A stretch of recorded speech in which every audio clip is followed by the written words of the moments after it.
Hello, welcome to the Wayne County Cooperative Extension Service and welcome to the Clay Studio. I am going to take a moment just to demonstrate basic wheel throwing steps because this is what every potter needs when they're getting started with pottery.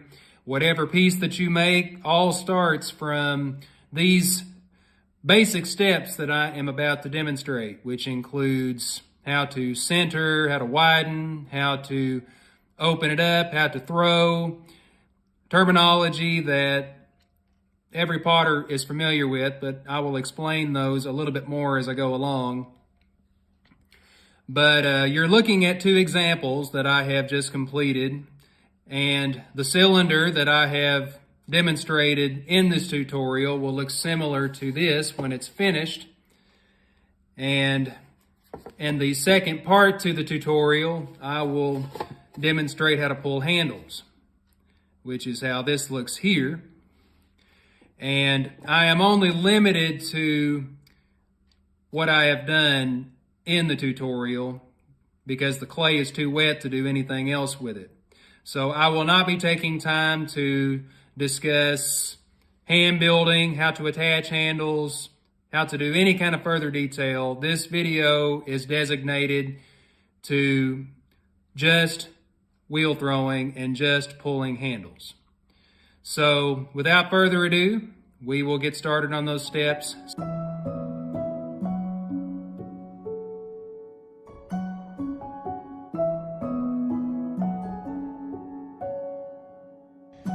So for wedging, there's a couple of things you have to keep in mind. One is the whole reason why it is important to do so is because of air pockets that are in the clay before it is wedged. So in order to get those air pockets out of the clay, we have to do the wedging, or in other words, knead it as if we were doing the same thing to bread dough in the kitchen. It's no different.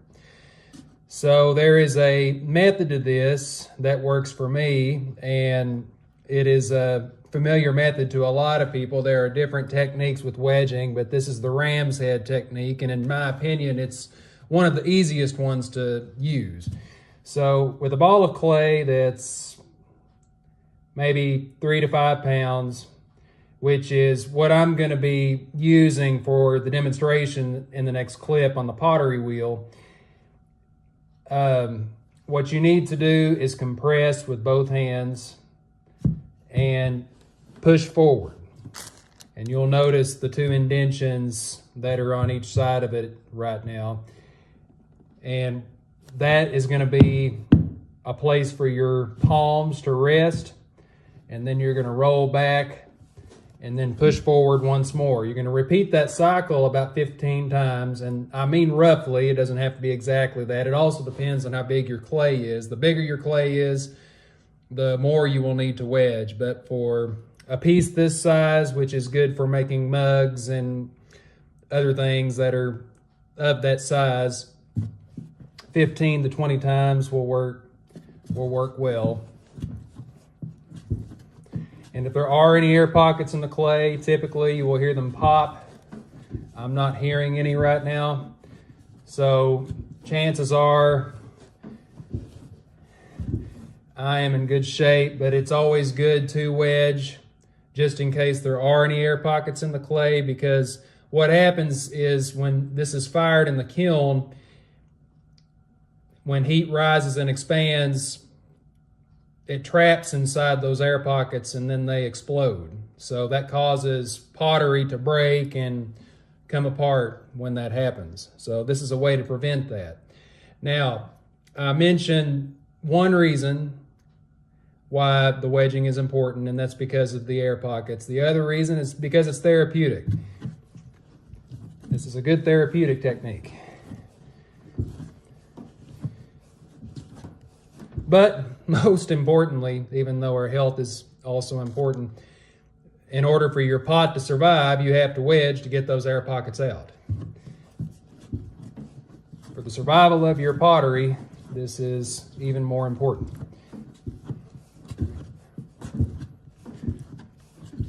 Okay, so once you have done that, you're going to tap it on each side, make it into a cube, and Notice what I'm working on. It is a piece of wood, which is an absorbent surface, and that is what you need for clay.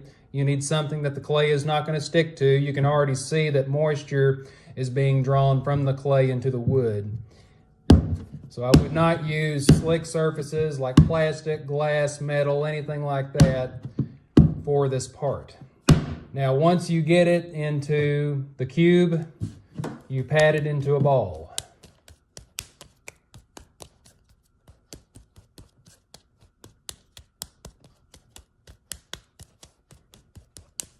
And you can also roll it around like this. But the whole key to this point is getting it into a ball. Now this is going to make the next step easier when I relocate to the pottery wheel, which is where I'm going to continue from now. We'll get the ball of clay that I just showed you how to wedge. Now I'm going to turn my pottery wheel on.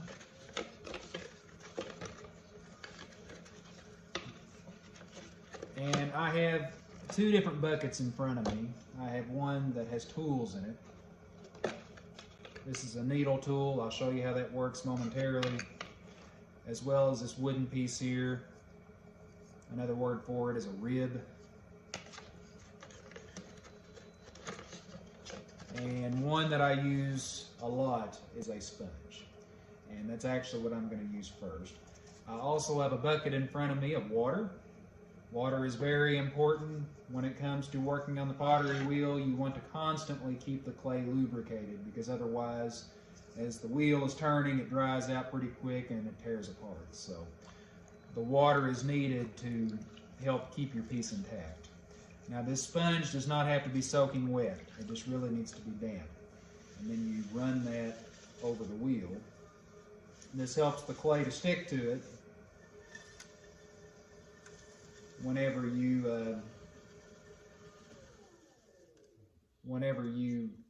put that on the wheel, which is what I'm getting ready to do. And you want to be firm with this particular part. Don't just kind of tap it on there, because it's just going to pop off and then fly off whenever you turn the wheel on. So you want to be firm with it and throw it down like that. Give it a wiggle, make sure it's on there good. If it's on there secure enough, if you can feel that, then most likely it's going to stay on the wheel. Now you want to get this as close to the center as you can. Okay? Like that.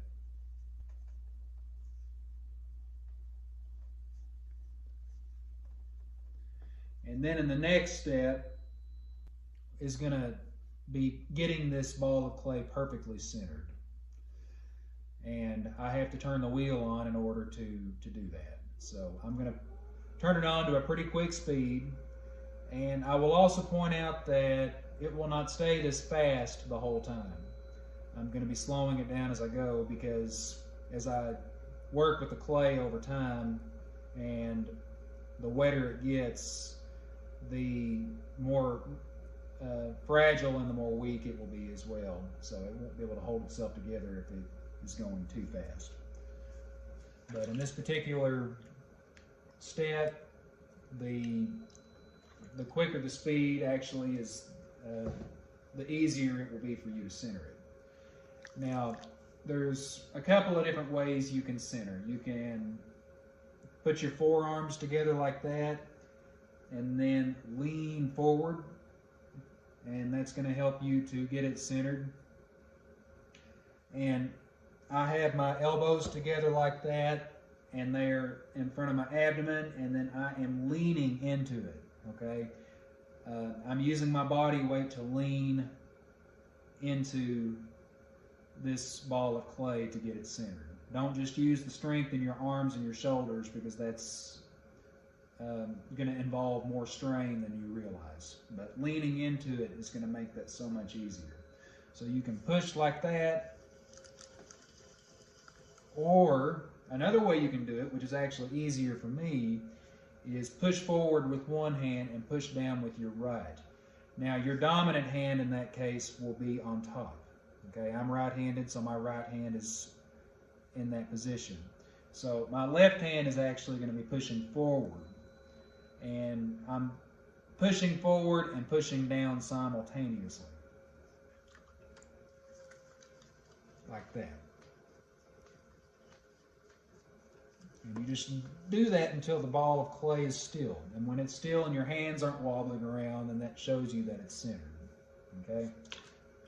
So the next thing I'm going to do is just form this more into a dome. And my left hand, by the way, is my supporting hand. And my right hand is doing the rest of the work. The reason why I say that is because if this hand is on the side of it, it's allowing me to keep that centered, okay? Because the challenge of this whole process is that the clay wants to be off-centered. It has a tendency to get off-centered, and you need one hand to nudge it back into the center if that happens. And while your dominant hand does the rest of the work. Now, I am looking in my view right now, and I feel like you'll have a better view if I turn my camera around to the other side of this wheel. So like I said, my right hand is forming this into a dome. I'm just running my hand over it like that. Now if you feel like you haven't wedged this ball of clay well enough, as I demonstrated in the last segment, you can also wedge on the wheel, essentially. You can compress it like that with both hands, and then press down. And if there are any air pockets inside of it, that'll help to get rid of those.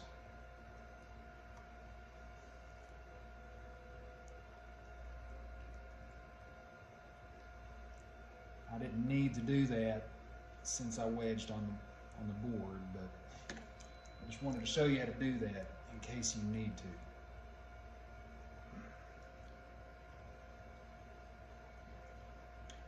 Okay, so after you get it centered, the next step will be to put a hole in the center, and instead of just going straight down with your finger, the easiest way to get a centered hole is to come off to the side and then just create a groove that looks like a tire or a donut or whatever you see it as. And you get a centered hole that way. Again, my less dominant hand, which in my case is my left hand, is on the side at all times, while my right hand is doing the rest of the work. And in this case, my right hand is going to be forming this hole. And I'm going to slow the wheel down just a little bit more. And at an angle with my hand, I'm going to go down. And from a bird's eye view, I know you can't see it from that angle, from what you're looking at there, but it looks like a funnel going down when you look at it from straight up. Now be careful not to go all the way to the bottom. You don't want a hole in the center.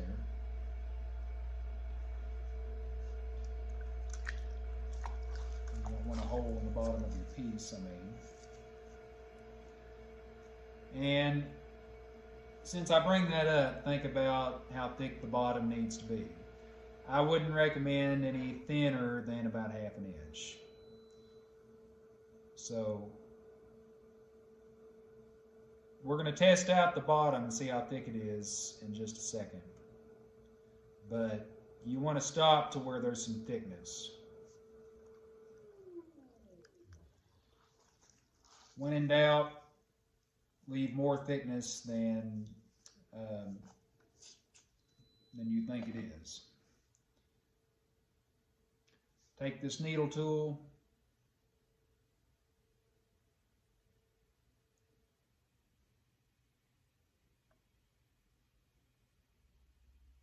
stick that in the bottom, Take your finger down as far as it will go until it touches the clay. Hold it there. And as you can see, I have about half an inch. Now, if it's a quarter of an inch, that'll also be fine, but I wouldn't get it any thinner than that. And since I bring up thickness, that's also how thick you want the walls to be, which I'll cover here in just a second whenever I talk about throwing.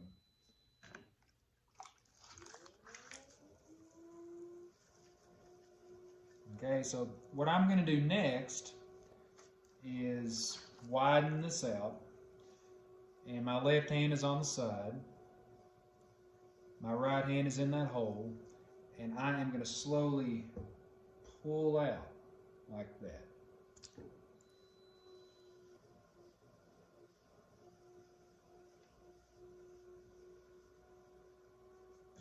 Okay, that's about as thick as I want it to be, or I mean as wide as I want it to be.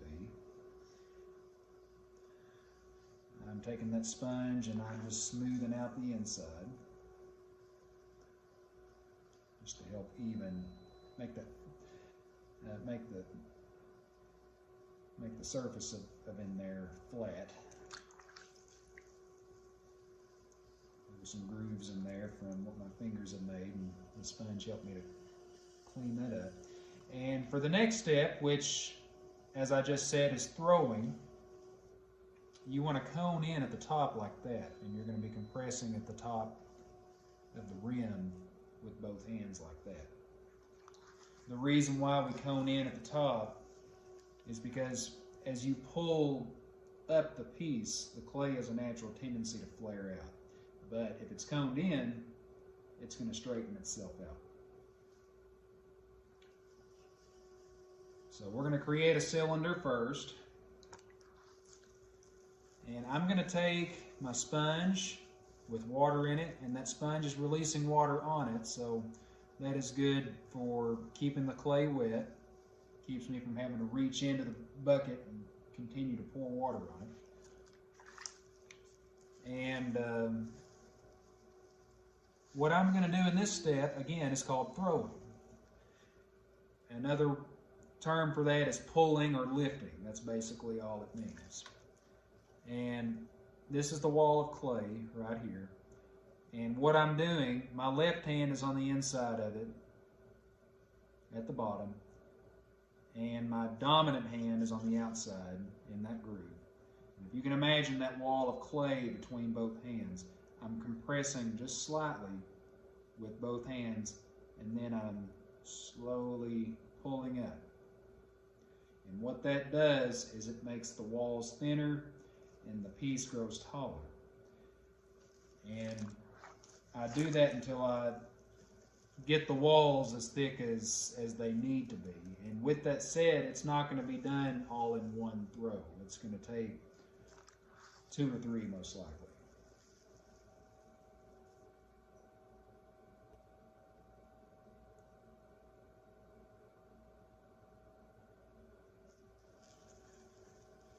Okay. Going in at the top.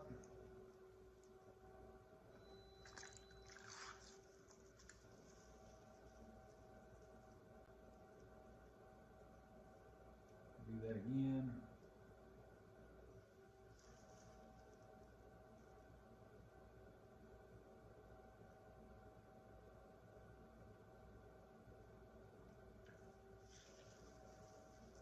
So now we have a cylinder. You slow it down just a little bit more.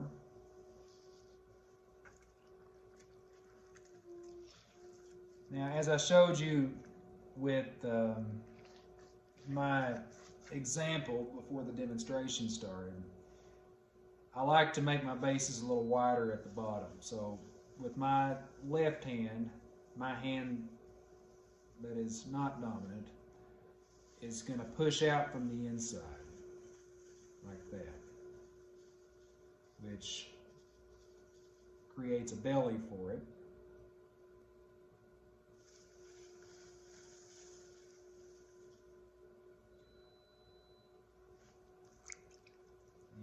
going to close in at the top again, just to make my rim look more narrow.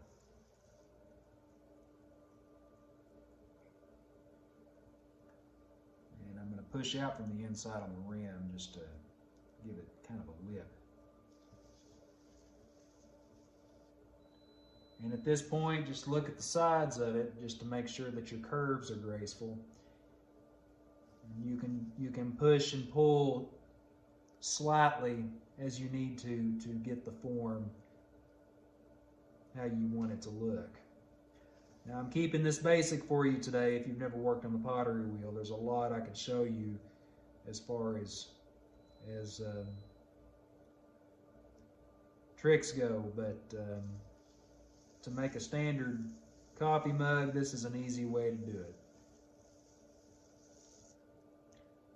Now, one other thing I will show you is the rim. As you can see, it's not even, it's wobbling around a little bit. There's a way to make that even. That's when this tool comes in handy. And you can cut just a little bit off the top to make that even. So with my right hand, I'm holding, my dominant hand, I'm holding the tool where the needle is against the clay, and I'm holding that at an angle, and I'm slowly cutting in until it touches my hand on the other side. And then I'm going to slowly lift up. Took a ring of clay off. And by the way, any excess clay, such as this, will either go into your splash tray or back in the water bucket, because clay from both areas will eventually go to the same place for recycling. Put your tools back in the tool bucket. This particular tool is not one that you want to put back in the water, especially if the needle is face up, because in cloudy water you're not going to see it and you're going to stab yourself. So at this point, take your sponge. You can round that rim off more again. And then just clean up your piece, run your sponge all the way through it.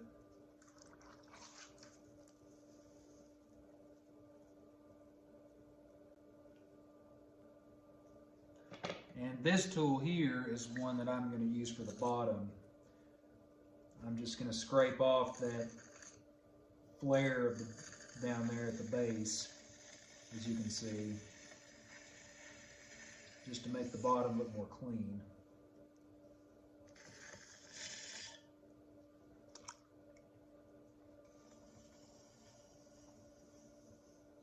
That will make my job easier when it comes time to trim the piece.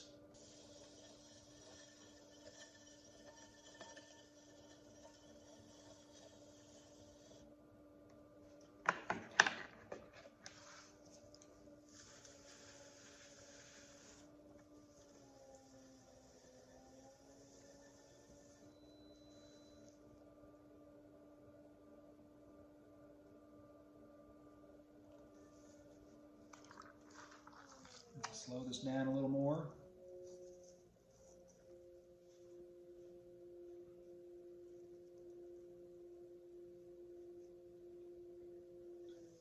And I'm going to go get my twine so that I can cut through the bottom. The reason I want to do that is because I'm going to leave this mug on the wheel until it's a little more dry for when I do the next step. And I'm not going to remove this piece from the wheel because I want to keep everything still. I want to keep it all round. The piece has a tendency to warp if you try to remove it while the clay is this wet. So I'm going to slowly run the twine underneath like that. And now the piece is separated. And when this, when it's more dry, when it's ready for hand building, it'll just pop right off. Now, with that said, we're going to transition into pulling a handle.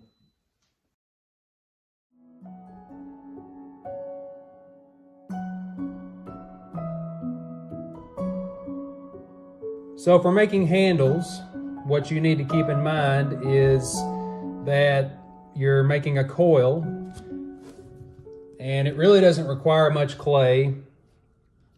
For a ball of clay about this size, which will make a mug, when you compare the two, a piece like this will be big enough to make your handle. And that may be essentially the same size as a tennis ball, or a little bit less than that. So you're going to form this, you're going to compress it with one hand, and you're going to form this into a cone, and you're going to continue to roll this into a cone, where one side is going to be smaller and thinner, and then you're going to have a bigger side here. And in the next clip, I will show you how to pull this. But there's one more thing that we need to do before we get started on that, and that is making it flat. So you want to get both sides flat, and you also want to tap the edges to where it looks like this. And also keep in mind, factor in the thickness of the handle. Right now it's about an inch thick at its widest point, and then it tapers into maybe a quarter of an inch thick. You want to start big and then taper small, but I would recommend that the bigger end is about an inch wide or an inch thick, and then taper down from there. So in the next clip, I will relocate to the pottery wheel, and we'll show you the pulling part of this process. So now that I've relocated to the pottery wheel, I have a bucket of water ready to go, which is going to be handy for pulling the handle, no pun intended. And there's a couple of things you need to keep in mind when you're pulling handles. Your dominant hand, first of all, is going to be doing the main work, and your supporting hand is going to be holding it in place.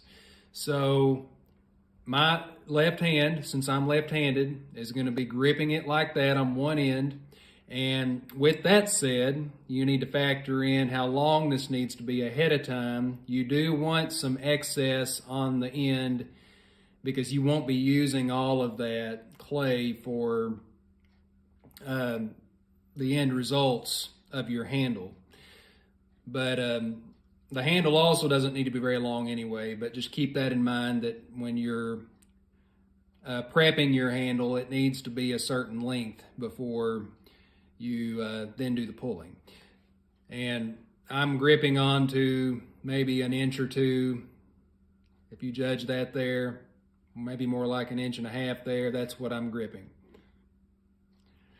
So your dominant hand is going to be wet, and if you can see how I'm placing my fingers there,